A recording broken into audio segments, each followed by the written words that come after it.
The German shepherd's bark pierced the solemn quiet of Riverside Funeral Home like a siren in the night.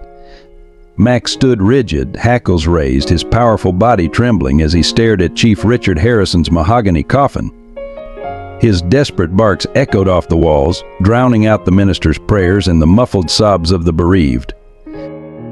"Someone get that damn dog out of here," hissed Deputy Chief Parker, his face flushed with anger. "Show some respect." Detective Michael Carson watched as two officers attempted to drag Max away, but the dog broke free, plunging toward the coffin with such force that the floral arrangements toppled. The mourners gasped. Sarah Harrison, the chief's widow, covered her mouth with trembling hands.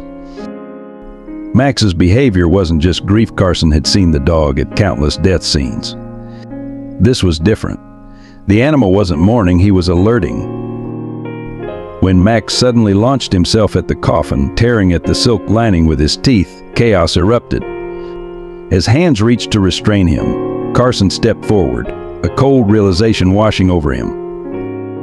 "Wait," he commanded, raising his hand. "Open it. Open the coffin now." In the stunned silence that followed, only Max's persistent growls could be heard. What happened next would haunt everyone present for the rest of their lives. Leave a like and share your thoughts in the comments along with the city you're watching from now. Let's continue with the story. Detective Michael Carson had spent 23 years with the Riverside Police Department, 15 of them under Richard Harrison's leadership. At 46, Carson's weathered face told the story of a man who'd seen too much, the creases around his eyes deepened by both laughter and grief. His salt and pepper hair cropped military short, his blue eyes retaining a sharpness that missed nothing. 3 years ago, Carson had lost his wife Emma to ovarian cancer, leaving him alone in a house too big and too quiet. What most of Riverside didn't know was that Carson's connection to Chief Harrison went back much further than his police career. As a troubled 16-year-old caught breaking into the corner market, Carson had encountered Officer Harrison, who saw something worth saving in the angry young man. Instead of processing him through the system, Harrison had taken him home for dinner, introduced him to Sarah, and over meatloaf and mashed potatoes offered him a deal, community service and weekly check-ins instead of juvenile detention. That night changed Carson's life trajectory forever. "You've got good instincts, son," Harrison had told him years later when Carson made detective. "Trust them, even when everyone tells you you're wrong." Chief Richard Harrison had been a fixture in Riverside for over 30 years. At 58, he still cut an imposing figure 6'2" with broad shoulders and a military posture that commanded respect without a word. His steel gray hair and trimmed beard framed a face known for fairness and integrity. The wrinkles around his eyes spoke of someone who smiled easily but could turn deadly serious in an instant. Harrison and his wife Sarah had no children of their own, though they'd informally adopted countless troubled youth over the decades. Their childlessness wasn't by choice. Sarah had suffered 3 miscarriages early in their marriage. Instead, they poured their nurturing instincts into their community and into Max, the German shepherd who'd been Harrison's partner before retiring to become their family pet. Max had come into Harrison's life 7 years ago during a warehouse raid that went wrong. The drug bust had triggered an explosion that killed Max's handler and left the dog badly injured. Harrison had stayed with Max throughout his recovery, and the bond formed couldn't be broken. When Max was deemed unfit to return to active K-9 duty due to hearing damage in one ear, Harrison had brought him home permanently. Sarah Harrison was her husband's equal in compassion, but possessed a quiet strength all her own. At 56, her auburn hair now streaked with silver, she'd taught 3rd grade at Riverside Elementary for 28 years. Her students, past and present, filled 3 rows at the funeral, clutching handmade cards and tissues. Deputy Chief William Parker had been Harrison's second in command for 8 years. At 49, his ambition was an open secret in the department. Trim, meticulous, with carefully maintained blonde hair and a politician's smile, Parker had always been respected but never loved like Harrison. Dr. Elizabeth Miller, the county medical examiner, stood apart from the mourners, her analytical gaze moving between the coffin and Max. At 38, she was relatively new to Riverside but had quickly earned a reputation for thoroughness. Something about the chief's death report had bothered her from the beginning. Riverside itself was changing. Once a peaceful manufacturing town of 75,000, it had been hit hard by factory closures. In recent years, a growing opioid crisis had transformed certain neighborhoods, bringing violence and desperation. Chief Harrison had been leading a major investigation into a trafficking ring that reached surprisingly high into Riverside's power structure, or so the rumors went. Now, as Max's barking echoed through the funeral home, the threads of loyalty, suspicion, and secrets began to unravel in ways no one could have predicted. The call came at 6:42 p.m. Carson was hunched over case files in his cramped office when his phone vibrated against the coffee ring desk. Officer Jenny Ramirez's voice cracked as she delivered the news that would shatter his world. "Detective Carson? It's about Chief Harrison." Her voice faltered. "He's gone. Heart attack, they think. At home. Sarah found him on the couch when she got back from grocery shopping." The words hit Carson like physical blows. His hand gripped the phone so tightly his knuckles whitened. "Chief Harrison dead?" The man was a force of nature, ran 5 miles every morning, had just laughed with Carson yesterday about retirement being at least a decade away. "That's impossible," Carson said reflexively. "I just saw him this morning. He was fine." "I'm sorry, sir. The paramedics confirmed it an hour ago. They've already taken him to Riverside Funeral Home. MS, Sarah requested immediate arrangements." Carson's mind raced through their last conversation. They'd met for coffee at 7 a.m. to discuss the East Side drug trafficking case, a sprawling investigation that Chief had been personally overseeing. Harrison had seemed preoccupied, asking Carson to meet him again tomorrow with strict instructions: "Tell no one we're meeting. Not even Parker." "He mentioned anything unusual to you lately? Anyone threatening him?" Carson asked, already reaching for his jacket. "No, sir, but Deputy Chief Parker is handling everything now. He said to inform all senior officers but to proceed with arrangements quickly, for Sarah's sake." The rush to bury Harrison struck Carson as odd, unsettlingly so. Standard procedure for any officer's death, let alone the chief's, would include a thorough examination. Who pronounced him? Was Miller called in? I don't think so. The paramedics said it was clear-cut. Natural causes. By the time Carson arrived at Riverside Funeral Home, the parking lot was already half filled with patrol cars. The stately Victorian building, with its somber facade and manicured gardens, had hosted the funerals of 3 officers during Carson's career. Never had he imagined the chief would be the 4th. Inside, the central viewing room had been quickly prepared. Harrison's body lay in an open casket, dressed in his formal blues, medals gleaming under soft lighting. Sarah sat nearby, surrounded by fellow officers' wives, her face ashen with shock. When she saw Carson, something flickered in her eyes, relief, perhaps, or recognition of shared grief. "Michael," she said softly as he knelt beside her chair. "Thank you for coming so quickly." "Sarah, I'm so sorry." The inadequacy of the words burned his throat. "What happened?" "He was fine this morning." A shadow crossed her face. They said his heart just stopped. "But Richard was healthy as a horse, you know that. His physical last month was perfect." She leaned closer, lowering her voice. "He's been working late, Michael, very late. Wouldn't tell me why, but he was worried about something. I could tell." Carson nodded, filing away the information. "Where's Max?" "At home. Parker suggested leaving him there, but I couldn't bear it. My neighbor's bringing him over soon."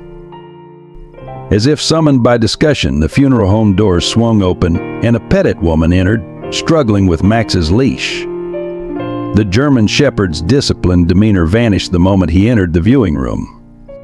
He froze, ears alert, then began pulling frantically toward the casket, whining in distress. "I'm so sorry," the neighbor apologized as Max dragged her forward. "He's never like this." Carson moved to take the leash. "I've got him, I am." The moment Carson took control, Max's behavior intensified. The dog stared at the Coffin, his whines turning to sharp, insistent barks that echoed through the hushed room. Several mourners stepped back in alarm. "Detective, please control that animal." Deputy Chief Parker appeared at Carson's elbow, his voice tight with irritation. "This is highly inappropriate." William Parker had always been meticulous in appearance and demeanor. Today his uniform was impeccable, his composure controlled, perhaps too controlled for a man who'd just lost his superior and mentor of 8 years. "Max was Harrison's dog, Bill. He deserves to be here. The dog is clearly distressed and disrupting the service. Take him outside." Carson made no move to leave. Instead, he watched Max intently, the detective in him noting every detail of the animal's behavior. Max wasn't just upset, he was alerting, the same way he'd been trained to signal when finding evidence or detecting danger. "Something's wrong," Carson murmured, more to himself than to Parker. "The only thing wrong is you're allowing that animal to disrupt the chief's dignified send-off," Parker hissed. "Sarah doesn't need this additional stress." Across the room, Dr. Elizabeth Miller slipped in quietly, nodding briefly to Carson.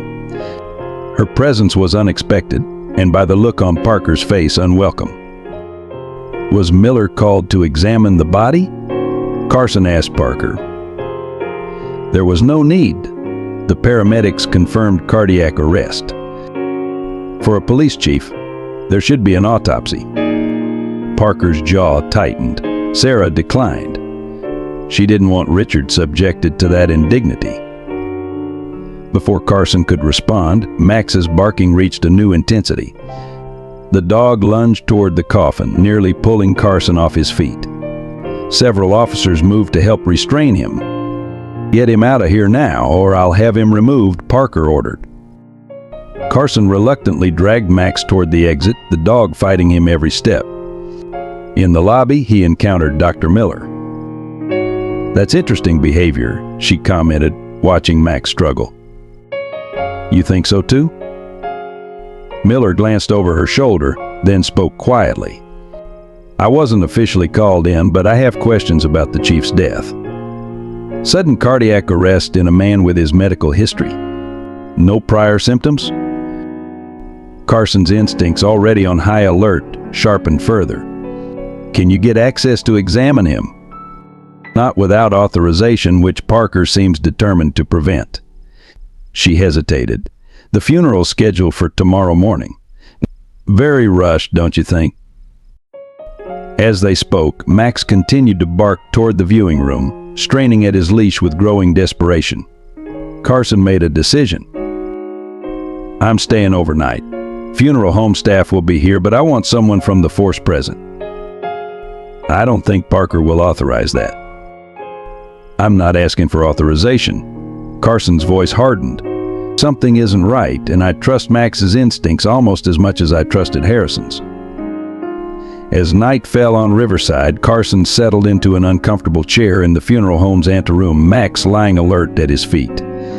Both man and dog kept their vigil, neither knowing that by morning, everything would change in ways impossible to imagine. The funeral home grew eerily quiet as midnight approached. The staff had retired to their quarters in the adjacent building, leaving Carson alone with Max in the dimly lit viewing room. Outside, rain began to fall, droplets tapping against the high windows like impatient fingers. Carson had positioned his chair with a clear view of Chief Harrison's casket, which now stood closed per funeral home protocol. Max had finally settled, though his rest was fitful. Every few minutes, the German Shepherd would raise his head, ears pivoting toward the casket, a low whine building in his throat before subsiding. Carson absent-mindedly stroked the dog's head, his own thoughts churning with memories and questions. "What were you working on, Chief?" he murmured. The East Side drug trafficking case had consumed Harrison's attention for months, but lately something had changed. The chief had become more guarded, keeping unusual hours, meeting contacts alone, behavior out of character for a man who believed in transparency and teamwork. At precisely 12:17 a.m., Max suddenly leapt to his feet, a deep growl rumbling from his chest. Carson was instantly alert, hand moving instinctively to his holstered weapon. The dog's focus was locked on the far corner of the room, where shadows gathered thick and impenetrable. "Who's there?" Carson called, rising slowly. Silence answered him, broken only by the intensifying rain. Max continued growling, taking a protective stance between Carson and the darkness. "Police officer, identify yourself now." A slight movement, Carson's eye a shadow detaching from deeper shadows. A figure emerged, male medium height, wearing a dark overcoat and hat pulled low. "My apologies, detective. I didn't mean to startle you." The voice was cultured, with the slightest accent Carson couldn't place. "I'm an old friend of Richard's. Came to pay my respects privately." Visiting hours ended at 9, Carson replied evenly, noting how Max's hackles remained raised. "And I don't recall the door opening. The young lady at reception was kind enough to let me in through the side entrance." The man took a step forward, then hesitated as Max's growl deepened. "I see Richard's dog remembers me." "Not fondly, it seems." Carson didn't lower his guard. "Your name?" "James Marshall. Richard and I served together years ago." The man gestured vaguely. "I was passing through town and heard the terrible news." Carson studied the visitor carefully. Nothing about him suggested immediate threat, yet every instinct warned Carson that something was off. The man carried himself with military precision, but his eyes darted repeatedly to the casket in a way that spoke of anxiety rather than grief. "I don't recall Chief Harrison mentioning a James Marshall. We lost touch. My work takes me overseas frequently." Marshall reached into his coat pocket, causing Max to bark sharply. "Hands where I can see them," Carson ordered. Marshall slowly withdrew his hand, showing a business card. "Just my contact information, detective. Perhaps we could speak tomorrow about Richard's legacy." Before Carson could respond, a sound interrupted them, a faint but distinct thump that seemed to emanate from the casket itself. Max immediately whirled, racing to the coffin and pawing frantically at its side, barking with renewed urgency. Marshall's face drained of color. Without another word, he turned and moved swiftly toward the side exit, disappearing into the rain-soaked night before Carson could stop him. Carson hurried to the casket, his heart pounding. Surely he'd imagined the sound, grief and exhaustion playing tricks on his mind. Yet Max's behavior had escalated to frenzied desperation, the dog now attempting to climb onto the casket platform. "Easy, boy," Carson murmured, though his own hands shook slightly as he laid them on the polished wood. "Easy now." The night passed with agonizing slowness. Carson attempted to contact Dr. Miller, but his calls went unanswered. He considered calling Sarah, but couldn't bear to disturb her with what might be nothing more than his overwrought imagination. Instead, he documented the strange visitor in his notebook and maintained his vigil, Max never leaving the casket's side. By dawn, the funeral home stirred to life again. Staff arrived to prepare for the 10 a.m. service, eyeing Carson and Max with a mixture of sympathy and concern. Sarah arrived at 8, accompanied by her sister and Parker, whose face tightened upon seeing Carson. "You stayed all night?" Sarah asked, touching Carson's arm gently. "I wanted to make sure everything was properly respected," Carson replied, not mentioning the midnight visitor or the strange sound. Max was unsettled. "That dog needs to be taken home," Parker interjected. "We can't have a repeat of yesterday's disruption." Sarah shook her head firmly. "Max stays. Richard would want him here." As they spoke, funeral home staff began the final preparations. Floral arrangements were positioned, the guest book set up, programs distributed. Carson noticed Parker checking his watch repeatedly, speaking in hushed tones with the funeral director about keeping things moving efficiently. More mourners began to arrive, officers in dress uniforms, city officials in somber suits, community members whose lives Harrison had touched. Each paid their respects to Sarah before taking seats in the rapidly filling room. Dr. Miller slipped in, catching Carson's eye with a significant look before sitting near the back. At 9:45, the funeral director approached Sarah. "Mrs. Harrison, if you're ready, we'll begin the procession to the cemetery after the brief service. The pallbearers should take their positions now." 6 officers, including Carson, moved to surround the casket. Max, who had remained remarkably calm until now, suddenly began barking again, not the alert barks of last night, but panicked, desperate sounds that echoed through the crowded room. "Someone control that animal," an elderly city councilman demanded. Parker stepped forward. "I warned you, Carson. Get him out now." But Max had broken free, launching himself directly at the casket. His powerful jaws clamped onto the silk lining draping over one side, tearing it away with violent force. Women screamed. Men jumped to their feet. Sarah stood frozen, one hand pressed to her mouth. "Stop him!" Parker shouted, reaching for his ceremonial sidearm. "Wait." Carson moved to protect Max, dropping to his knees beside the frantic dog. "Listen to me, all of you. Something's wrong. The only thing wrong is your inability to control that beast," Parker snapped. "No." Carson stood facing the shocked crowd. "Max is trying to tell us something. Chief Harrison trained him himself. This dog doesn't behave this way without reason." "Michael, what are you saying?" Sarah whispered. Carson took a deep breath, knowing his next words would either destroy his career or possibly save a life. "I'm saying we need to open this casket. Now."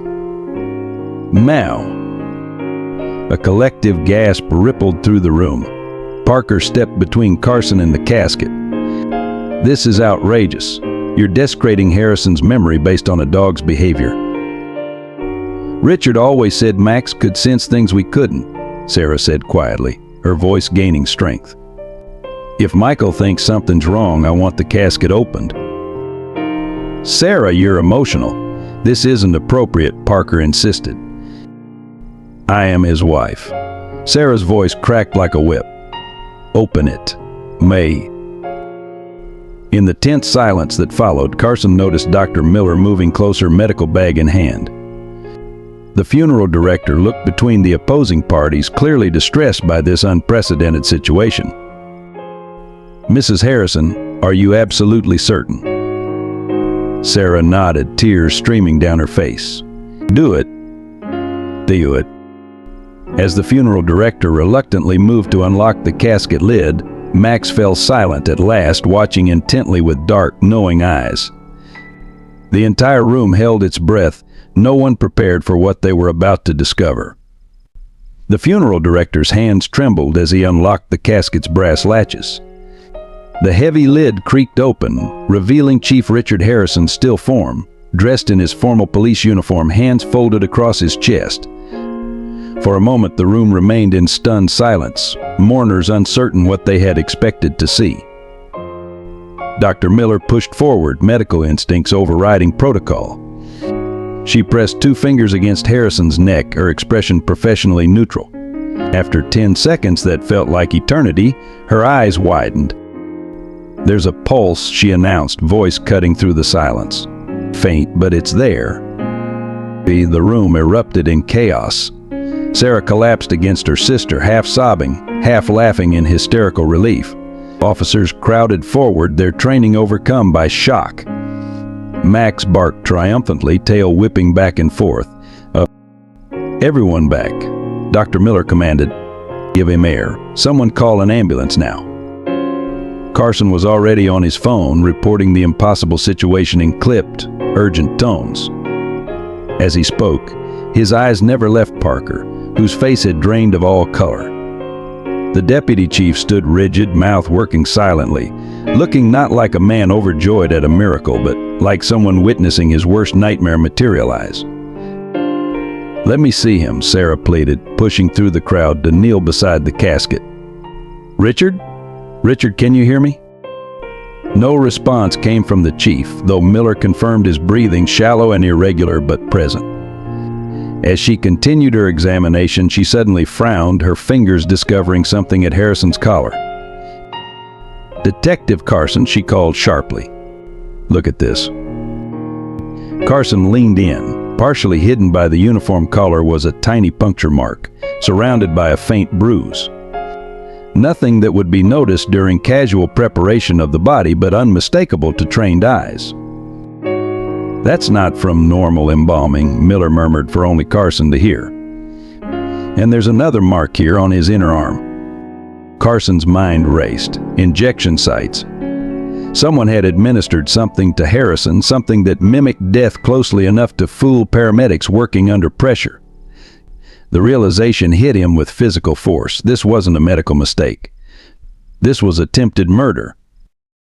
The wail of approaching sirens cut through the commotion. Emergency medical technicians burst in with a gurney, equipment bags slung over shoulders. "Doctor, data my doctor." Miller briefed them rapidly as they transferred Harrison from casket to gurney, attaching monitors that confirmed the miracle. A heartbeat, faint but persistent. BP's dangerously low, pupils sluggish but reactive, the lead paramedic reported. "We need to move him now." As they wheeled Harrison out, Sarah clutching his limp hand, Carson turned to find Parker had disappeared. The revelation wasn't surprising, but it confirmed his darkest suspicions. Scanning the crowd, he spotted Officer Ramirez. "Jenny, I need a crime scene team here immediately. This funeral home is now an active investigation site. No one leaves until they've been questioned." "Sir?" She looked bewildered. "What crime?" "Attempted murder of Chief Harrison." The words rippled through the remaining guests. "And get an ABB out on Deputy Chief Parker. And consider him a person of interest." Carson followed the ambulance to Riverside Hospital, Max in the back seat of his cruiser. His mind worked methodically through the implications of what had just happened.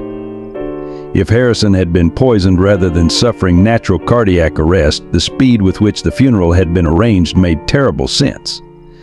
Someone wanted the chief buried before anyone could look too closely. The midnight visitor, James Marshall, clearly had been checking to ensure Harrison remained in his chemically induced death-like state. The sound Carson had heard might have been the first sign of Harrison's body fighting the effects of whatever he'd been given. At the hospital, Harrison was rushed to intensive care. Carson paced the waiting room, making calls to secure the scene at the funeral home and Harrison's residence. Sarah sat nearby, shocked into near catatonia, clutching Max's leash like a lifeline. The dog had refused to leave the hospital entrance until Carson convinced security to make an exception to their no animals policy. Dr. Levine, the attending physician, emerged after what felt like hours. "Mrs. Harrison, your husband is stable but critical. We've found traces of a powerful synthetic compound in his system. Something that drastically slows heart rate and respiration." Another few hours. He left the implication hanging. "Will he recover?" Sarah's voice was barely audible. "It's too soon to tell. The poison caused oxygen deprivation, and there may be neurological damage. We're administering the appropriate counteragents, but this substance isn't common. We've had to consult with toxicologists in the city." "Was it administered recently?" Carson asked. "Within the last 24 hours? Based on the breakdown in his bloodstream, I'd estimate it was given approximately 36 hours ago. The concentration suggests multiple small doses, possibly over several days, with a final larger dose." The timeline aligned with Harrison's death report. Carson's phone buzzed with a message from the forensic team at the funeral home. They'd found a broken hypodermic needle tip embedded in the lining of the casket. Someone had attempted to administer another dose after Harrison was already in the coffin. "I need officers outside his room around the clock," Carson told Ramirez when she arrived. "No one enters without proper ID and authorization." "Already arranged, sir, and we've secured the chief's house. CSI team is processing it now." She hesitated. "There's something else. The chief's home office was broken into. His safe was open, and according to Mrs. Harrison's sister, several files are missing." "The East Side drug case files?" likely, and Sir Deputy Chief Parker's cruiser was found abandoned at the train station. He's gone. Well, Carson wasn't surprised. Parker's hasty exit confirmed his involvement, but the depth and nature of that involvement remained unclear. Was he the mastermind or merely a pawn in a larger conspiracy? The hospital room where Harrison lay was a fortress of medical technology. Monitors beeped steadily, tracking every flutter of his heart, every molecule of oxygen in his blood. Tubes and wires connected him to machines that breathed for him, fed him, measured him. Sarah sat beside the bed, Harrison's limp hand in hers, Max curled at her feet. "He was trying to tell me something," she said when Carson entered. "These past few weeks. Working late, taking calls in his study with the door closed. I thought it was just the pressure of the drug investigation." "Did he mention any names?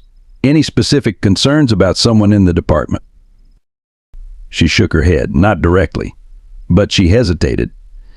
"3 days ago, he came home early. I was in the garden and overheard him on the phone in his study. He said, 'I can't believe it goes that high.' When I asked about it later, he brushed it off. That high could mean many things in a corruption investigation, but in Carson's experience, it usually meant someone with authority, someone presumably above reproach." Carson's phone rang, the forensics team at Harrison's house. "Detective, we found something unusual." The chief's home computer has been accessed recently after he was supposedly deceased. Someone used his passwords to download files." "Parker?" "He can't confirm yet, but the timing suggests it happened while the chief was already at the funeral home." Another piece of the puzzle fell into place.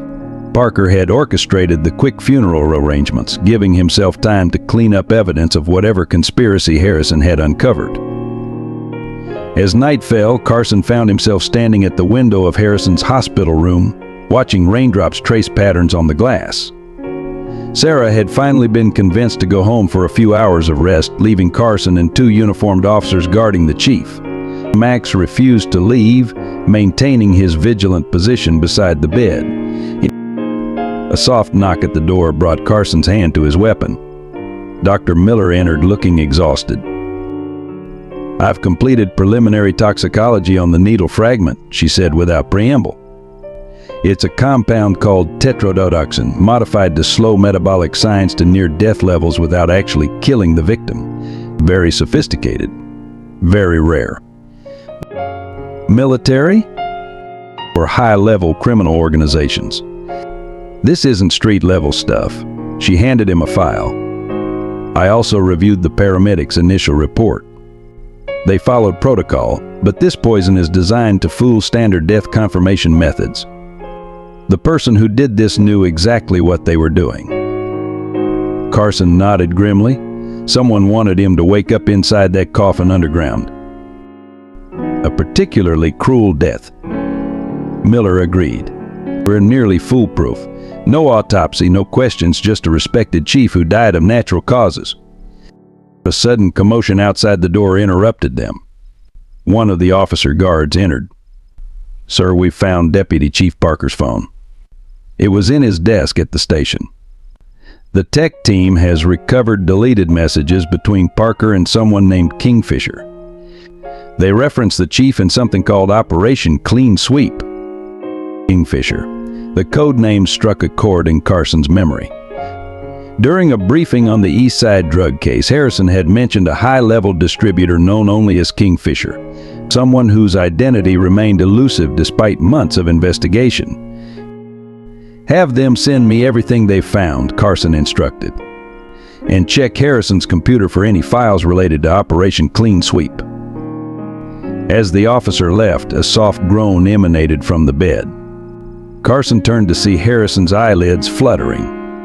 Max was instantly alert, ears forward, tail wagging cautiously. "Chief?" Carson moved to the bedside. "Can you hear me?" "Me." Harrison's eyes opened halfway, unfocused and confused. His lips moved, forming words without sound. Carson leaned closer. "File," the word was barely audible, a breath more than speech. "Jacket pocket." Your uniform jacket? Carson asked, heart racing. The one you were buried in? A slight nod, then Harrison's eyes closed again, the effort of communication exhausting his limited strength. Dr. Miller rushed forward to check his vitals. That's actually a good sign, she said. Brief consciousness suggests the brain damage may be minimal, but he needs rest now. Carson was already on the phone instructing the forensics team to check every inch of Harrison's dress uniform. Within an hour, they called back. We found it, sir. Sewn into the lining of the left jacket pocket. A micro SD card. Bring it here immediately and keep it absolutely quiet. While waiting, Carson reviewed the recovered messages from Parker's phone. They painted a disturbing picture. Parker had been feeding information to Kingfisher for months, warning of raids, sharing confidential informant identities. In return, substantial sums had been deposited in an offshore account. But the most recent messages contained something more chilling. Harrison knows. He has proof. Problem must be eliminated before Thursday meeting with FBI. The FBI meeting was news to Carson. Had the chief been working with federal authorities without informing his own department? If he suspected corruption within Riverside PD, it would make perfect sense. When the SD card arrived, Carson viewed its contents on a secure laptop.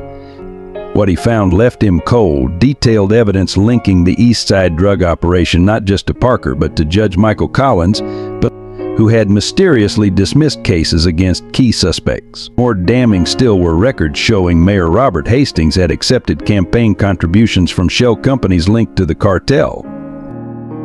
Harrison had documented everything meticulously: financial records, surveillance photos, transcripts of conversations. He'd been building an airtight case, planning to present it all to the FBI. His thoroughness had nearly cost him his life. A text from Officer Ramirez broke Carson's concentration. Security breach at hospital. Unknown subject attempted to access ICU through service entrance. Security pursuing. Carson's blood ran cold. He slammed the laptop shut and drew his weapon, positioning himself between the door and Harrison's bed. Max growled low, sensing the tension. Lock this room down, he ordered the guard outside. No one enters, not doctors, not nurses, without my explicit approval. The assassination attempt had failed once. Carson knew with grim certainty that Kingfisher wouldn't leave the job unfinished. With Parker gone and Harrison still alive, the entire operation was at risk. Desperate people made desperate moves, and whoever was behind this had already proven their willingness to kill. As if confirming his fears, the hospital lights suddenly flickered, then went out completely, leaving only the emergency backup lighting casting eerie shadows across Harrison's vulnerable form. The hospital's emergency generators hummed to life, casting the ICU in a dim amber glow. Medical equipment beeped erratically before stabilizing on backup power. Carson pressed himself against the wall beside the door, gun drawn, every sense heightened in the semi-darkness. Max took a protective stance at the foot of Harrison's bed, hackles raised, a low continuous growl rumbling from his throat. "This is Detective Carson," he spoke into his radio. "We have a security situation in the ICU. Chief Harrison may be the target. I need all available units to the hospital immediately." Static answered him. The radio system was down, likely not a coincidence. Through the door's small window, Carson could see the hallway filling with confused medical staff and patients. Perfect cover for someone trying to reach Harrison's room undetected. "Officer Mendez," he called to the guard outside. "Don't let anyone approach regardless of their credentials." "Yes, sir," came the steady reply, though Carson noted the slight tremor in the young officer's voice. Minutes stretched like hours. Carson's phone vibrated. "Ramirez, security cameras down. 3 officers en route to your location. Suspect described as male, medical scrubs, surgical mask." Carson's eyes narrowed. The description could match dozens of legitimate hospital personnel currently scrambling to manage the power outage. He texted back, "Coordinate with hospital security. I want all access points to this floor locked down." A scuffle in the hallway drew his attention. Through the window, he glimpsed Officer Mendez confronting someone in blue scrubs. The figure seemed to be arguing, gesturing urgently toward Harrison's room. Carson couldn't make out the words, but the body language suggested increasing agitation. Suddenly, the figure lunged at Mendez. There was a flash of metal, a muffled cry. The officer staggered backward, clutching his side as the assailant shoved past him toward the door. Carson braced himself. "Max, guard," he commanded sharply. The dog instantly positioned himself between the bed and the door, teeth bared, every muscle tensed for action. The door burst open. The attacker froze momentarily at the sight of Carson's leveled weapon. In that split second, Carson recognized him not from his partially masked face, but from his distinctive stance and build. "Parker," Carson said coldly, "should have known you wouldn't run far." The deputy chief's eyes darted between Carson, Max, and Harrison's unconscious form. Blood stained the surgical gloves on his right hand, Mendez's blood. "You don't understand what you're involved in, Carson." Parker's voice was tight, controlled despite the circumstances. "This goes beyond Harrison, beyond Riverside. Drop the scalpel. On your knees. Now." Parker's laugh held no humor. "You think I'm here alone? This entire hospital is compromised. You've already lost." As if to confirm his words, the sound of gunfire echoed from somewhere in the building. Screams followed.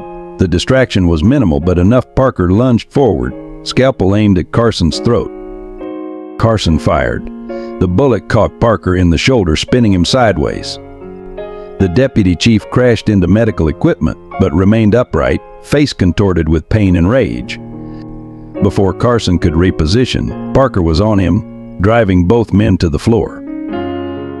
The scalpel slashed downward. Carson caught Parker's wrist, the blade hovering inches from his eye. They struggled, locked in a desperate contest of strength. Parker had the advantage of position, using his weight to force the blade closer to Carson's face.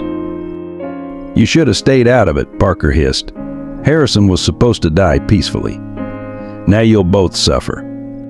A blur of tan and black fur launched across the room. Max attacked with precision, powerful jaws clamping onto Parker's forearm.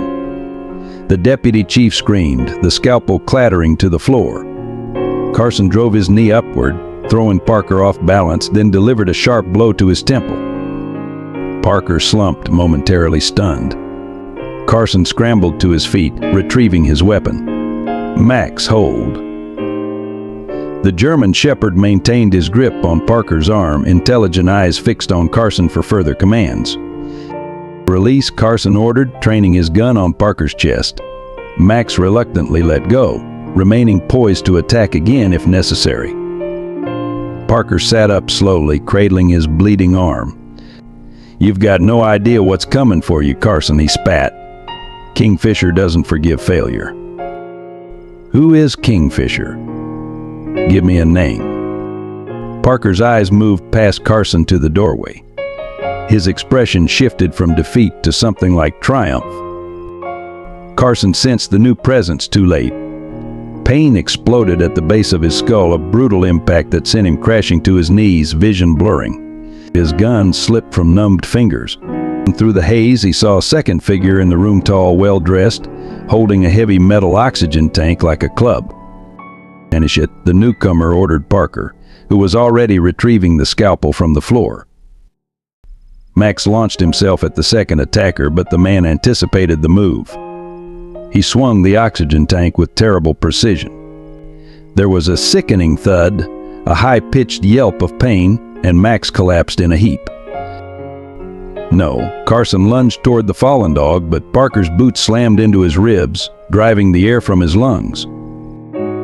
"I told you," Parker sneered, twirling the scalpel. "You've already lost." Carson struggled to focus, fighting waves of nausea and pain. The second man approached Harrison's bed, producing a syringe from his jacket pocket. "Make it look natural," he instructed Parker. "Cardiac arrest from complications. Nothing suspicious." Despite his swimming vision, Carson recognized the voice, refined, slightly accented. The midnight visitor from the funeral home, James Marshall. The man paused, turning toward Carson with mild surprise. Very good, detective. Though that's not my real name, of course. Carson fought to remain conscious, to find any way to protect Harrison. You're Kingfisher. A thin smile. Among other names, he uncapped the syringe, moving with unhurried precision. Nothing personal, you understand, just business. Parker kept his boot firmly planted on Carson's chest, the scalpel now pressed against his throat. What about him? Similar complications, Kingfisher replied coldly. About a tragic night for Riverside Memorial Hospital. As the needle approached Harrison's IV line, a strange sound filled the room, a wet, gurgling cough. Max was struggling to his feet, blood matting his fur, but determination undiminished. The dog staggered, then gathered himself for one final, desperate lunge at Kingfisher. The distraction was minimal, but enough. Carson drove his elbow upward into Parker's knee with all his remaining strength. The deputy chief howled, momentarily thrown off balance. Carson rolled, grabbing for his fallen weapon. The hospital room exploded with sound and motion. The door burst open as officers poured in. Ramirez led the charge, weapon drawn. Police. Freeze. Kingfisher reacted with startling speed, driving the syringe not into Harrison's IV but into Parker's neck as he used the deputy chief as a human shield. Parker's eyes widened in shock and betrayal. You promised? He gasped as Kingfisher shoved him toward the advancing officers. Chaos erupted. Parker collapsed, convulsing violently. Officers shouted contradicting commands. Kingfisher backed toward the room's window, producing a small handgun from beneath his jacket. But Carson, still dazed but functioning on pure adrenaline, saw what was about to happen. Gun, he shouted, diving toward Max to shield the wounded animal. 2 shots rang out in rapid succession. Kingfisher staggered, blood blooming across his expensive shirt. Ramirez had fired first, her aim true. But Kingfisher had managed to discharge his weapon as well. Carson felt a searing heat tear through his left shoulder, spinning him back to the floor. The room swam in and out of focus. Carson was vaguely aware of officers securing Kingfisher, of medical staff rushing in, of voices calling his name. Max whimpered nearby, dragging himself closer to Carson despite his injuries. The dog, save the dog, Carson managed before darkness claimed him. Carson awoke to steady beeping and the antiseptic smell of hospital disinfectant. His body felt leaden, his mind foggy from painkillers. Slowly, memories filtered back the power outage, Parker's attack, Kingfisher Max. Max? He tried to say, but his throat was too dry for more than a rasp. He's going to be okay. Sarah Harrison sat beside his bed, looking exhausted but composed. She offered him water, helping him drink through a straw. Max has a fractured rib and a concussion, but the veterinarian says he'll make a full recovery. They're keeping him at the animal hospital across town. Relief washed over Carson. And the chief? Sarah's expression softened, stable. The doctors are cautiously optimistic. He regained consciousness briefly yesterday, asked for you and Max. Yesterday, Carson had lost time. How long have I been out? Almost 36 hours. The bullet went clean through your shoulder, but you lost a lot of blood. Parker. Sarah's face hardened, dead. Whatever was in that syringe worked quickly. And Kingfisher? In surgery. He'll live to stand trial. Her hand tightened around the water cup. It was Judge Collins. Michael, the Judge Collins who's been on the bench for 20 years. The one who married Richard and me. Carson closed his eyes briefly. The betrayal would cut Harrison deeply when he learned of it. I know. His name was in the files, along with Mayor Hastings. They've arrested Robert this morning. The FBI had been building their own case, apparently. Richard had been working with them for months. She shook her head in disbelief. A judge and the mayor, both on a cartel's payroll. It doesn't seem possible. Money corrupts, Carson said simply. And Collins and Hastings had expensive tastes. A soft knock interrupted them. Officer Ramirez entered, looking as tired as Carson felt. "Sir, glad to see you awake." She handed Sarah a paper cup of coffee before continuing. "Thought you'd want an update. The FBI has taken over the case. They've made 17 arrests so far, including 3 more officers from our department and the county commissioner." Carson nodded, unsurprised by the extent of the corruption. Harrison had uncovered something far larger than anyone had suspected, a criminal network that had infiltrated every level of Riverside's power structure. "Collins is talking," Ramirez continued, "trying to cut a deal. He claims Parker was the primary contact with the cartel, bringing him and Hastings in later when they needed judicial and political cover." "And the attempt on Harrison's life?" "Parker's idea, apparently. The chief was getting too close, had too much evidence. Collins provided the poison through his cartel connections." She hesitated. "Sir, there's something else. They found a detailed burial plot in Collins' home office with your name on it. You were next." The revelation sent a chill through Carson despite the room's warmth. He'd suspected as much, but confirmation brought the danger into sharp focus. "There's more," Ramirez said, her voice dropping. "The toxicology report on Chief Harrison showed something unexpected. The poison was administered in small doses over weeks, most likely in his coffee. They found residue in the breakroom coffee machine at the station. It was targeted specifically at him." "Who had access to the breakroom?" "Everyone in the department. But the machine was replaced 3 months ago. Only 4 people knew the specific brand Harrison preferred: you, Parker, the chief's assistant, and..." Sarah, Carson finished, the pieces falling into place. Sarah Harrison's face drained of color. "No, that's impossible. I would never." "Not you," Carson interrupted gently. "Your sister. She's been staying with you, hasn't she? Since before Richard got sick?" Sarah stared at him, uncomprehending. "Linda? But why would she?" Ramirez nodded grimly. "We found payments to her account. She's been dating Collins for the past year, kept it quiet because of his position and connection to your family." The coffee cup slipped from Sarah's fingers, spilling across the sterile hospital floor. Her hand flew to her mouth, eyes wide with horror and betrayal. "She brought coffee to Richard every morning," she whispered. "Said it was our special way of showing we cared while he was under so much stress." Carson reached for her hand, his own pain forgotten in the face of her anguish. "Sarah, I'm so sorry." Before she could respond, alarms blared throughout the hospital corridor.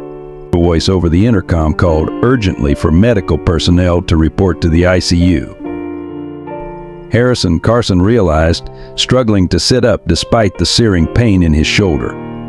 "It's the chief." Ramirez was already moving, hand on her weapon. "Stay here. I'll check." But Sarah was on her feet, already rushing toward the door. "Richard, Carson forced himself upright, ignoring the pull of stitches and the wave of dizziness that threatened to overwhelm him. Harrison was still in danger, would remain in danger as long as anyone connected to Kingfisher's operation remained free. And if Linda had been working with Collins and Parker all along. The realization hit him with sickening clarity. She would have access to Harrison's hospital room as family, would know about the security measures, the guard rotations. "Ramirez," he called, staggering toward the door. "Find Linda Harrison now." The ICU corridor had transformed into a scene of controlled chaos. Medical personnel rushed in and out of Harrison's room, their faces tense with urgency. Monitors wailed in electronic distress as a crash cart was wheeled through the doorway. Carson staggered forward, each step sending waves of pain through his injured shoulder, his hospital gown flapping undignified around his knees. Sarah stood frozen in the hallway, one hand pressed against the observation window, her face a portrait of renewed anguish. Inside the room, doctors performed CPR on Harrison's still form, his body jerking lifelessly with each compression. What happened? Carson demanded of the nurse attempting to block his approach. His heart stopped suddenly. No warning signs, all vitals were stable, and then she broke off, turning at the sound of the defibrillator charging inside the room. Clear, a doctor called. Harrison's body arched as electricity coursed through it. The monitor continued its flat, merciless tone. Carson scanned the crowded hallway, searching for Linda Harrison among the hospital staff and security personnel. No sign of her. Had she already fled? Or was she watching from somewhere, ensuring her handiwork was complete this time? Linda was here, Sarah whispered, her voice hollow with disbelief. 10 minutes ago, she brought coffee for the officers on duty. Said she was giving me a break, that I should get some air. Ramirez appeared at the end of the corridor, shaking her head grimly. No sign of her on this floor. Security is checking the exits. Inside Harrison's room, they were trying again. Clear. Another jolt. The monitor beeped once, twice, then settled into a fragile rhythm. "We've got him back," someone called. Sarah sagged against Carson, her relief palpable. But the respite was brief. A doctor emerged, pulling his mask down, his expression grave. "Mrs. Harrison, your husband is stabilized for now, but his condition is extremely critical. The toxicology team believes he's received another dose of the same compound. We're administering the counteragent, but..." "But what?" Sarah pressed, clutching Carson's arm for support. "The first poisoning caused significant organ damage. This second exposure, his system may simply be too compromised to fight anymore." Her words fell like stones. Carson felt Sarah trembling beside him, her composure finally beginning to crack under the relentless assault of betrayals and near losses. "But there must be something more you can do," Carson insisted. The doctor hesitated. "There's an experimental treatment protocol. It's aggressive with significant risks, but it might help neutralize the toxin more effectively." "Do it," Sarah said immediately. "Mrs. Harrison, I need to be clear, this could save his life, or the strain could kill him outright. And even if he survives, the combined neurological damage from both poisonings might be substantial." "Meaning?" Carson asked, though he already knew the answer. "He might never fully recover consciousness, or he might wake up with significant cognitive impairment. There's no way to predict the outcome." Sarah straightened, finding steel within her grief. "Richard would rather fight, no matter the odds. He's never given up on anything in his life. Do whatever you can." As the doctor returned to Harrison's room, Ramirez's radio crackled. She listened intently, then turned to Carson. They spotted Linda in the parking garage. "She's in custody." "I need to see her," Sarah said, her voice suddenly cold. "That's not advisable," Ramirez began. "She's my sister. She poisoned my husband. I need to know why." Carson understood her need for answers, however painful they might be. "Bring her to the security office. We'll meet you there." The small security room felt airless, its fluorescent lighting harsh against Linda Harrison's tear-streaked face. She sat handcuffed to a metal chair, her designer clothes incongruous with her circumstances. When Sarah entered, Linda's composure crumbled entirely. "Sarah, please, you have to believe me. I didn't know what they were planning. I thought it was just to make him sick enough to retire." "You poisoned him." Sarah's voice was eerily calm. "Day after day you came into our home and poisoned my husband." Linda's shoulders slumped. Colin said it was harmless, just something to cause stress symptoms, force Richard to step down before he ruined everything. "Before he exposed the judge's corruption, you mean?" Carson interjected. Linda shot him a venomous look. "Michael doesn't understand what it's like for people like us, Sarah. Living on a teacher's salary, a cop's pension? Collins offered me us a way out, comfort, security, in exchange for helping a drug cartel operate in our city. Or poisoning my husband. It wasn't supposed to go this far. Linda insisted, desperation edging her voice. When Richard didn't retire, Colin said they needed something stronger just to put him in the hospital for a while. But then Parker came to me yesterday, said the plan had changed. So you tried to finish the job today, Carson said coldly. Linda's face crumpled. He threatened my son. Said if I didn't give Richard one final dose, they'd go after Tommy next. What choice did I have? Sarah stared at her sister, a stranger wearing a familiar face. You could have come to me, to the police, to anyone. And say what? That I'd been poisoning the chief of police? That I was sleeping with the judge who's been protecting drug dealers? Linda's laugh held no humor. I was trapped. Before Sarah could respond, a sharp knock interrupted them. Dr. Miller entered, her expression somber. Detective Mrs. Harrison, I'm sorry to interrupt, but there's a situation with Chief Harrison. The dread in Miller's voice sent Carson's pulse racing. What's happened? The experimental protocol caused a severe reaction. His kidneys are failing, and the latest brain scan shows she hesitated, glancing at Sarah.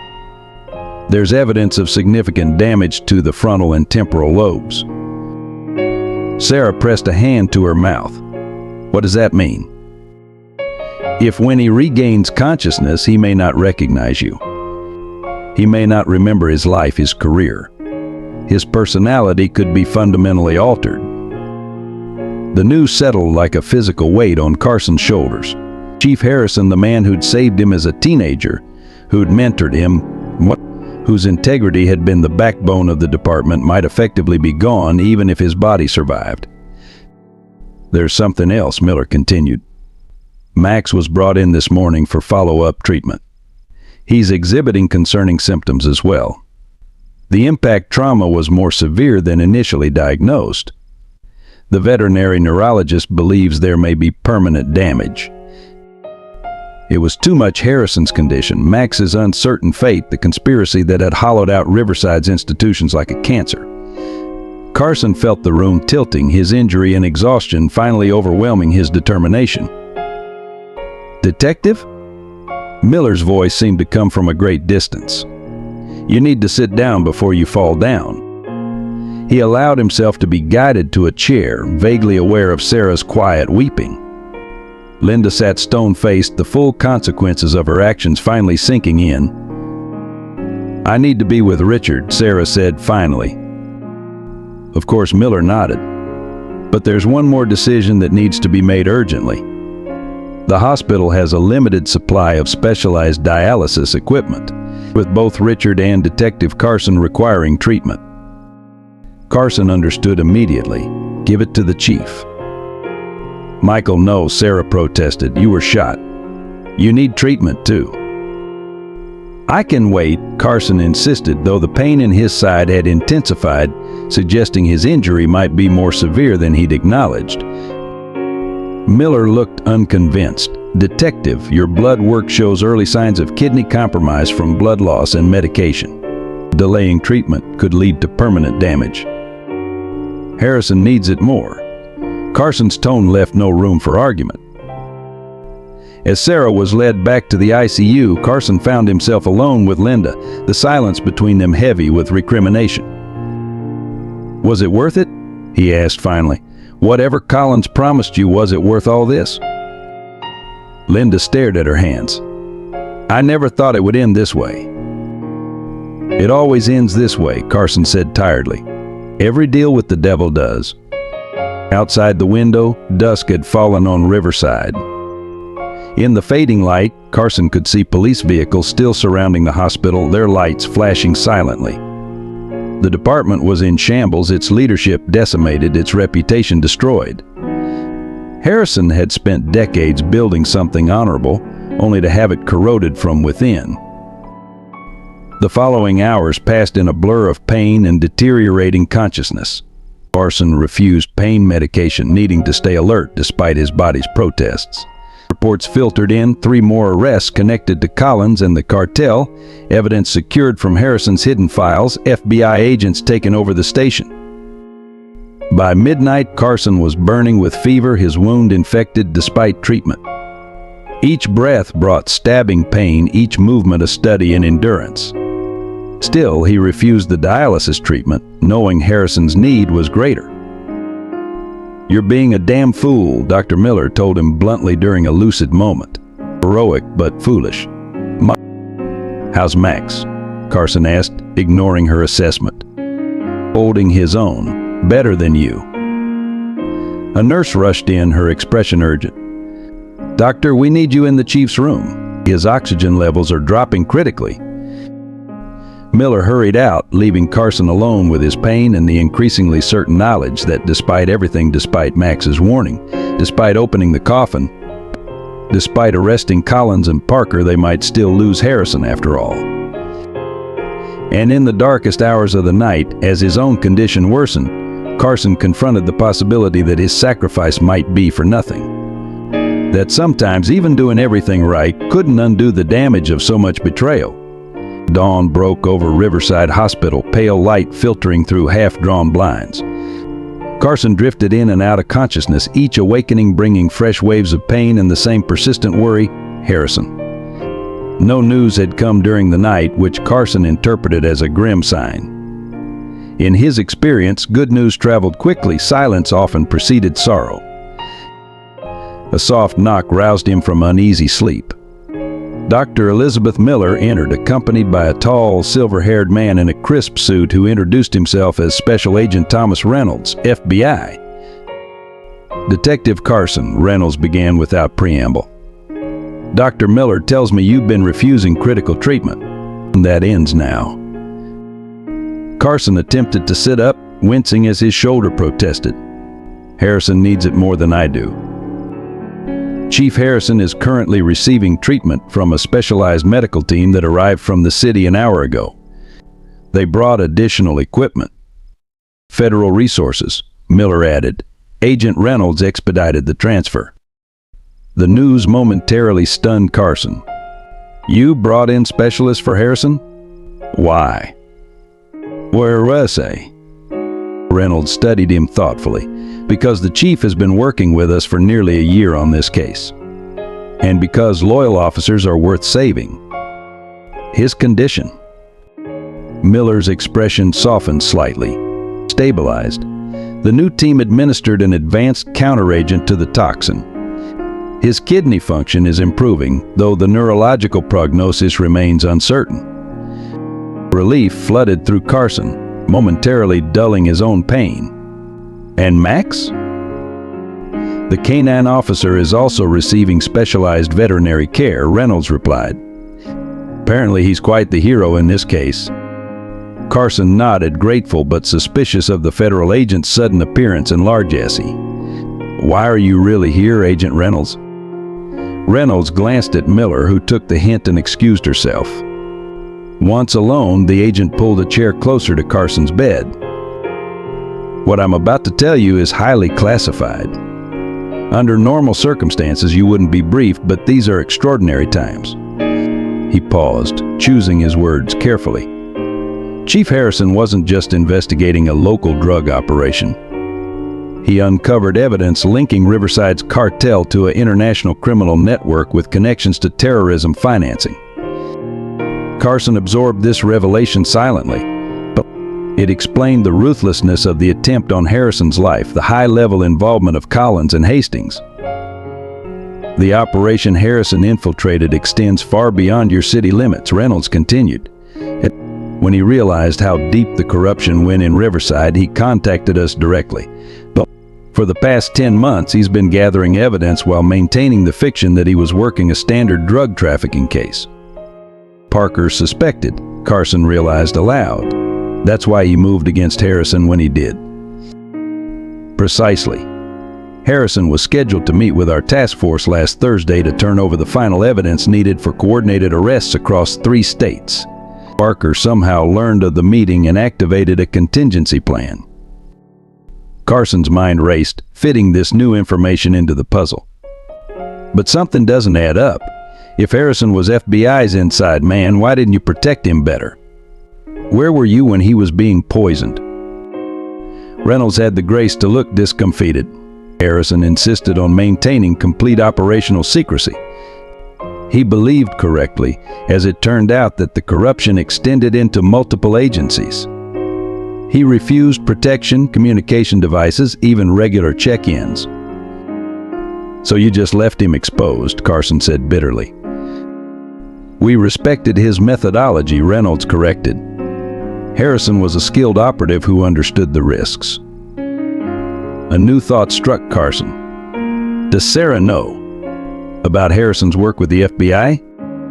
No. Complete compartmentalization was essential. Harrison protected his wife by keeping her entirely in the dark. The weight of Harrison's isolation settled heavily on Carson. The chief had carried this burden alone, suspecting betrayal from his closest colleagues, unable to confide even in his wife. The loneliness of such a position was staggering. "There's more," Reynolds said, reaching into his jacket. "When we secured Judge Collins' residence, we found this hidden in his personal safe." He handed Carson a small USB drive identical to the one recovered from Harrison's uniform. "A backup?" Carson asked. "No, this one contains different information specifically about you." Carson's eyebrows rose in question.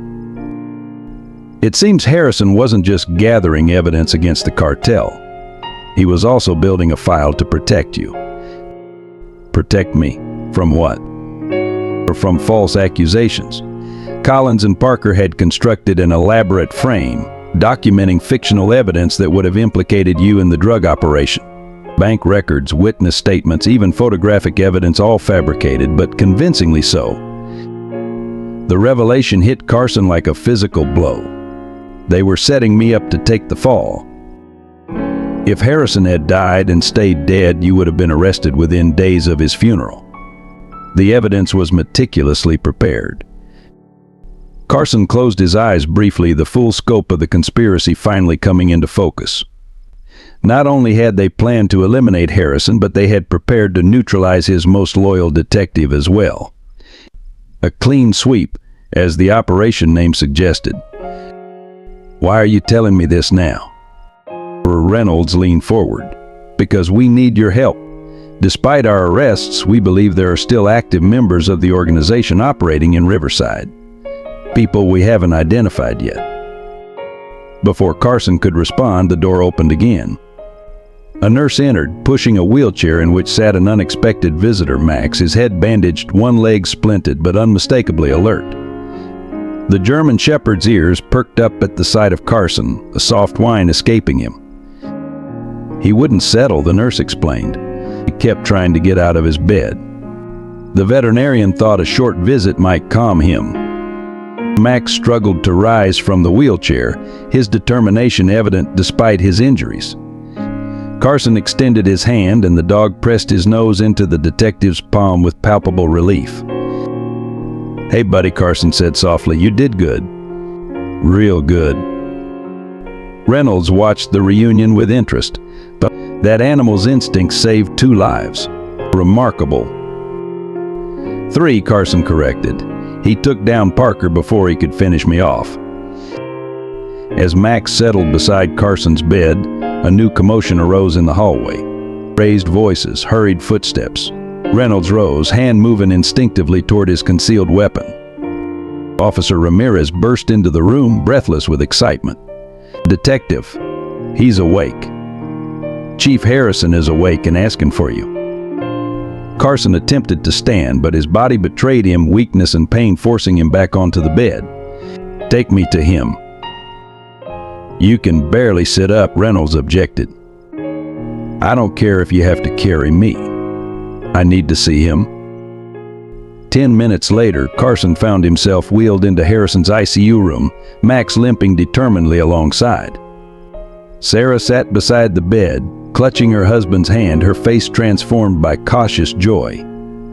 And there, propped up against pillows, was Chief Richard Harrison, pale, haggard tubes still connecting him to various machines, but unmistakably present in a way he hadn't been before. Carson Harrison's voice was a rasp, barely audible above the equipment's hum. "You look terrible." A laugh escaped Carson, unexpected and painful. "You're one to talk, Chief." Harrison's eyes moved to Max, who had positioned himself as close to the bed as his injuries allowed. "Both my guardians, looking worse than I do." The simple exchange confirmed what Carson had feared to hope. Harrison's mind, his essential self, had survived the ordeal. Whatever neurological damage the poison had inflicted hadn't erased the man they knew.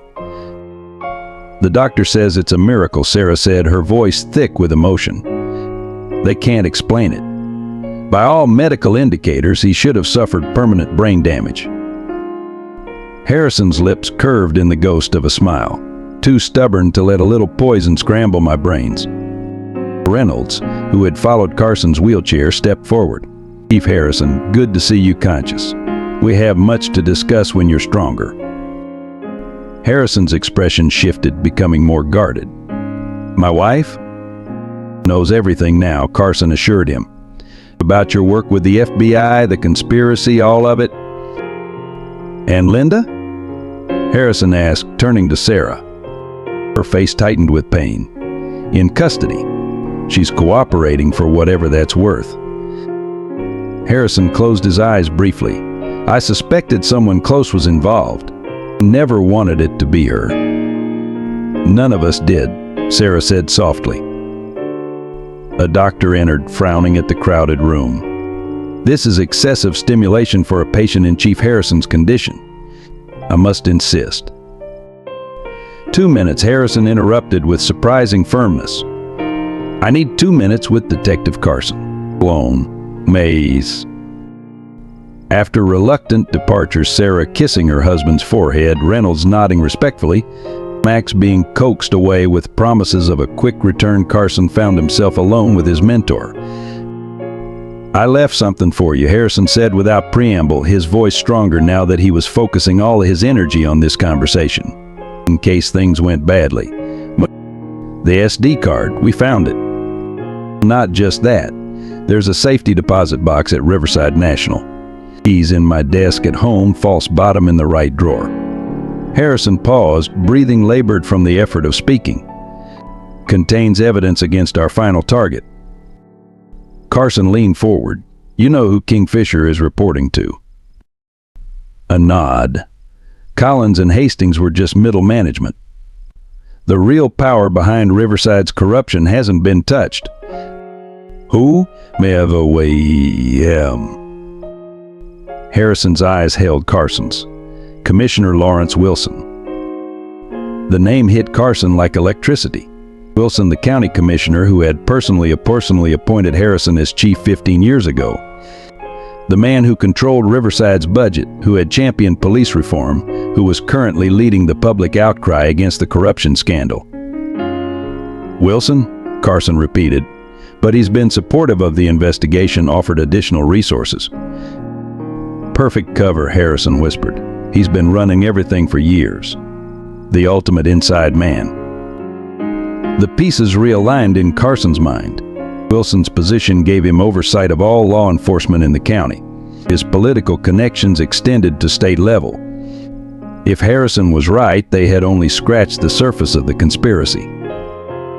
"The evidence in the box is conclusive," Harrison continued.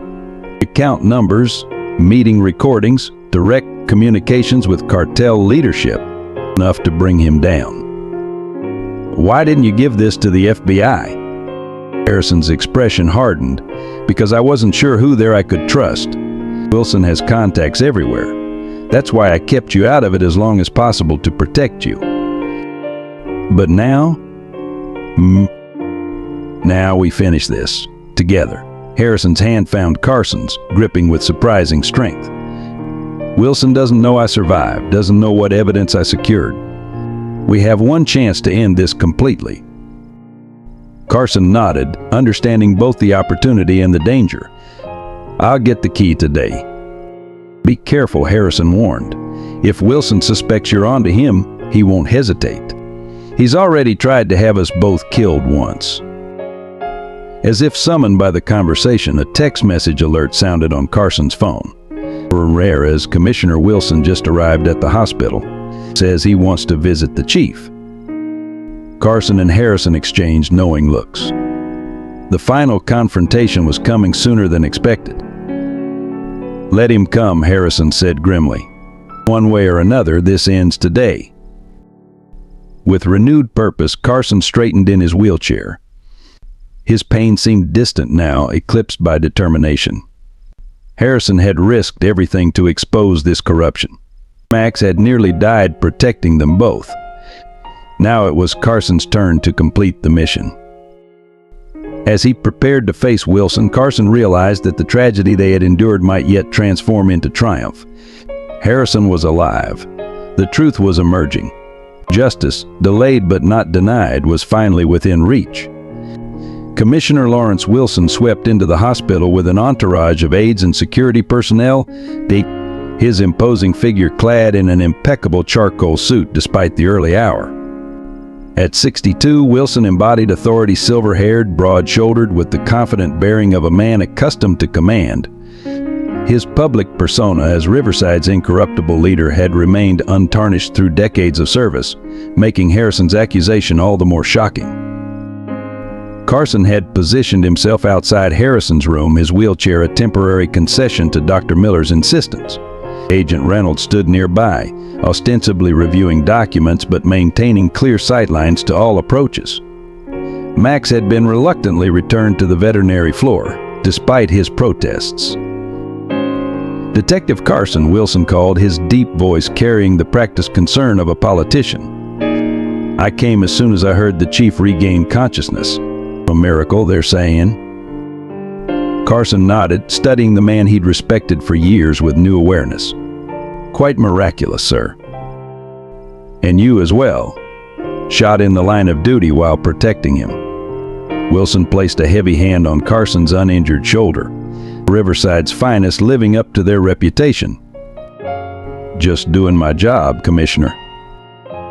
Wilson's sharp eyes assessed Carson's condition, then glanced toward the closed door of Harrison's room. "Is he receiving visitors?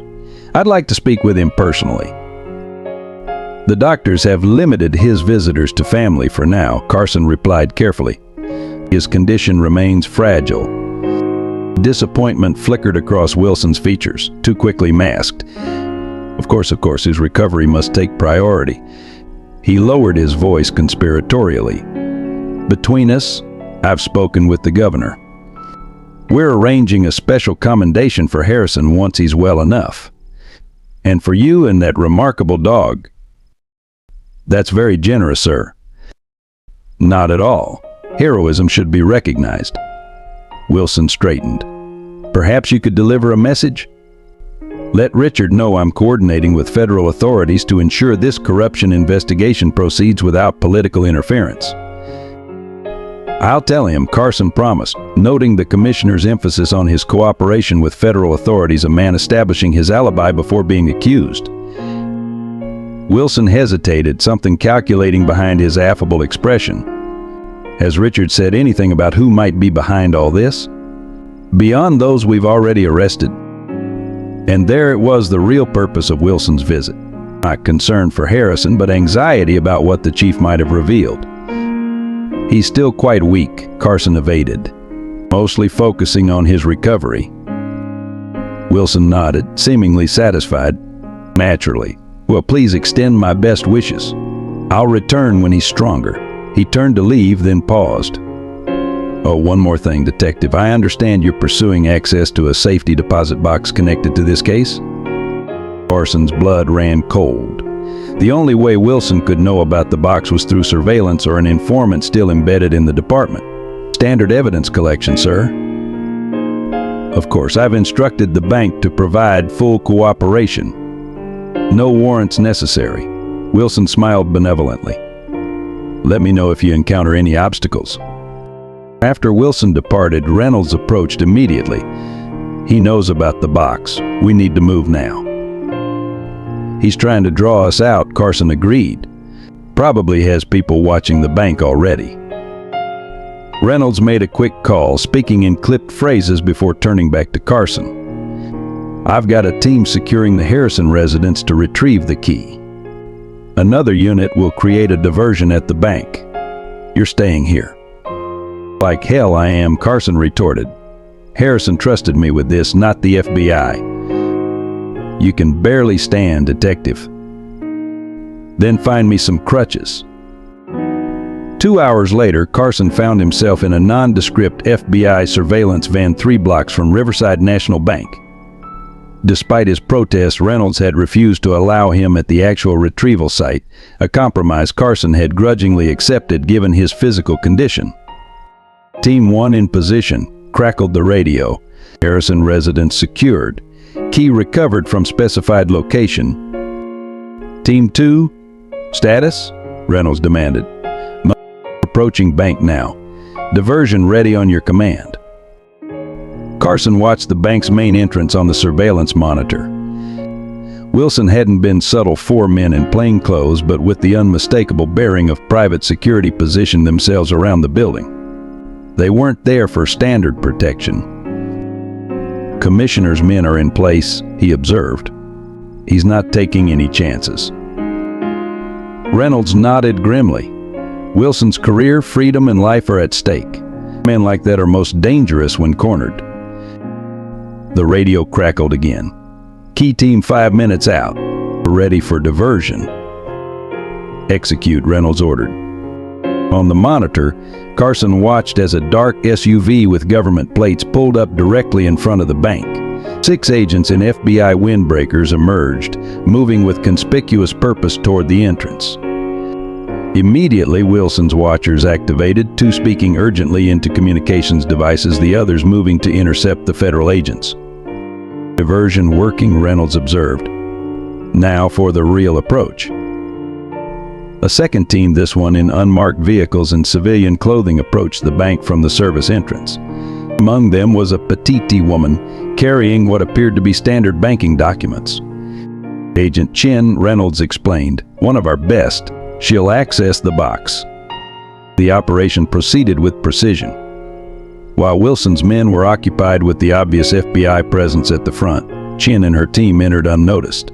20 tense minutes passed, the diversion team maintaining their performance of executing a warrant, creating a deliberate bureaucratic tangle that kept attention focused on them. Package secured, came Chin's voice finally.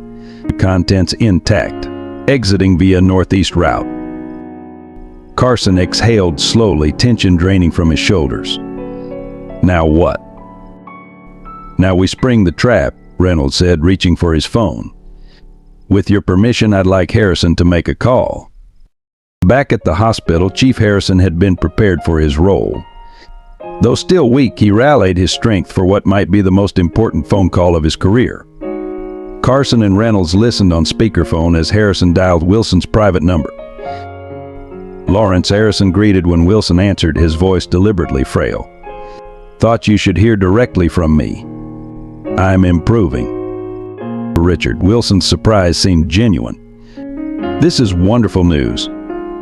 The doctors are optimistic, cautiously, but I wanted to thank you. Thank me? For what? Your loyalty all these years, Harrison replied. And to let you know, I've been thinking a lot about our last conversation, about securing our legacy. A pause. I'm not sure I follow, old friend. The investments we discussed, the offshore arrangements. I've been worried about documentation being discovered during my absence.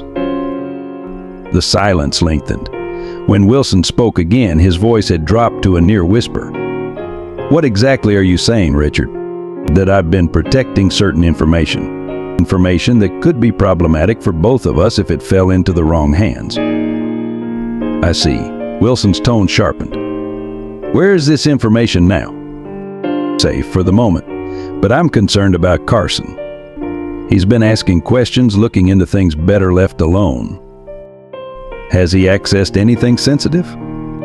Not yet, but he knows about the Cayman account. Another prolonged silence. Then I'll handle Carson. You focus on recovery. We'll speak more privately soon. The call ended. Reynolds smiled grimly. We have him. That's a clear response to an implied conspiracy. Combined with the contents of the safety deposit box, it's enough for an arrest warrant. He'll come after me first, Carson pointed out. Harrison just painted a target on my back. Counting on it, Reynolds confirmed. We've prepared a special reception for the commissioner. The trap was baited, but it took 3 days to spring. 3 days during which Carson was discharged from the hospital, ostensibly returning to his home while actually being moved to a secure location. 3 days of careful monitoring of Wilson's increasingly desperate communications, as revealed by court-authorized surveillance. On the evening of the third day Wilson made his move. Not personally, men of his position never dirtied their hands directly but through hired professionals. 2 men approached Carson's darkened house, bypassing the security system with practiced efficiency. They entered silently, tactical weapons ready, moving room to room with methodical precision. The flashbang grenade took them by surprise, as did the coordinated FBI tactical team that swarmed the building from concealed positions. The would-be assassins were captured without a shot fired, their employer's identity confirmed through phones and payment records. Commissioner Lawrence Wilson was arrested at his lakeside mansion at dawn, the evidence from Harrison's safety deposit box laid out before him, financial records documenting millions in payments from the cartel, encrypted communications outlining trafficking routes, and most damning of all, explicit instructions regarding the elimination of Chief Harrison and Detective Carson. The commissioner's arrest sent shockwaves through Riverside and beyond. 6 more officials were taken into custody in the following days, the conspiracy's tentacles extending into state politics, the county prosecutor's office, even the regional DA task force. The operation Harrison had helped uncover proved more extensive than anyone had imagined. 4 weeks after the funeral that wasn't, Chief Richard Harrison was released from the hospital. Though still requiring physical therapy and ongoing treatment, his recovery had defied medical expectations. Sarah remained constantly at his side, their bond strengthened through the crucible of betrayal and near loss. Carson's own recovery progressed more slowly, his kidney function permanently compromised by his decision to defer treatment. The irony wasn't lost on him. He would carry a physical reminder of this case for the rest of his life, just as Riverside would carry the scars of Wilson's corruption. Max, true to his stubborn nature, recovered fastest of all. Within 3 weeks, the German Shepherd was moving with only a slight limp, his energy returning in bounds that tested his veterinarian's instructions for limited activity. On a crisp autumn morning, 6 weeks after Harrison's miraculous recovery in the funeral home, a small ceremony took place in the mayor's office, not Robert Hastings, who awaited trial, but the newly appointed interim mayor, a respected community leader with no political aspirations beyond serving during the crisis.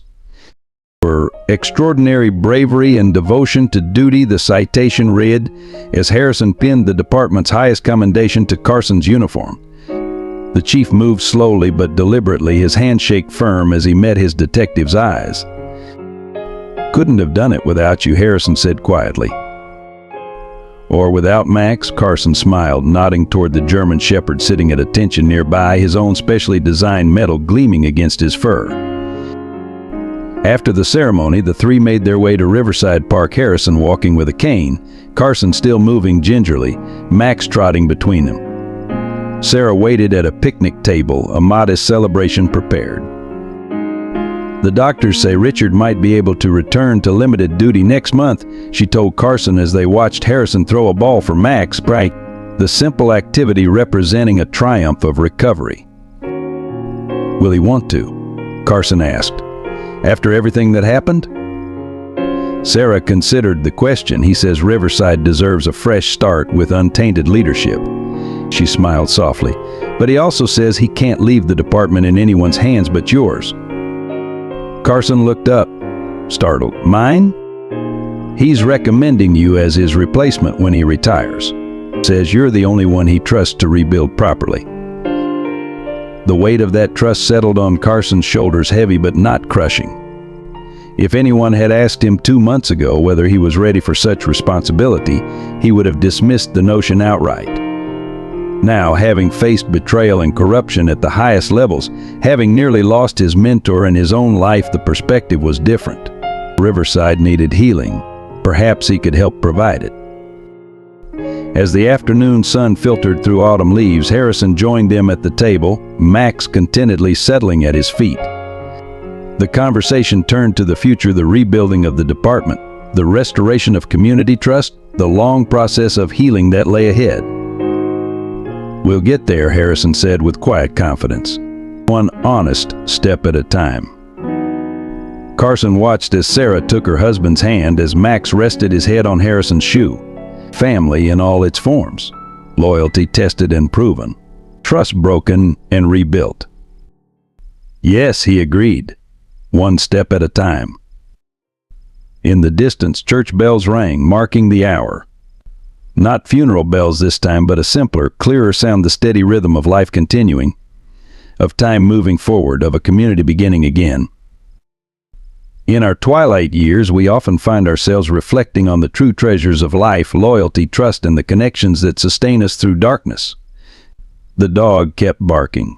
It reminds us that sometimes wisdom comes from unexpected sources, like Max, whose unwavering devotion saved his master when human systems failed. This story speaks to those of us who've witnessed our institutions falter, our trusted leaders disappoint, yet still believe in the resilience of the human spirit. It echoes the challenges many of us have faced, health scares that seemed insurmountable, betrayals that cut to the bone, and the quiet heroism of standing firm when it would be easier to look away. For those who've spent decades building something meaningful, a career, a family, a community, Harrison's journey affirms that what we've built matters, even when threatened. Remember, true strength isn't in never falling, but in rising again, surrounded by those who refuse to give up on us, even when all seemed lost. I hope you enjoyed today's story. Subscribe to the channel so you don't miss more stories like this. Leave a like and comment below what you thought of the story. See you in the next video.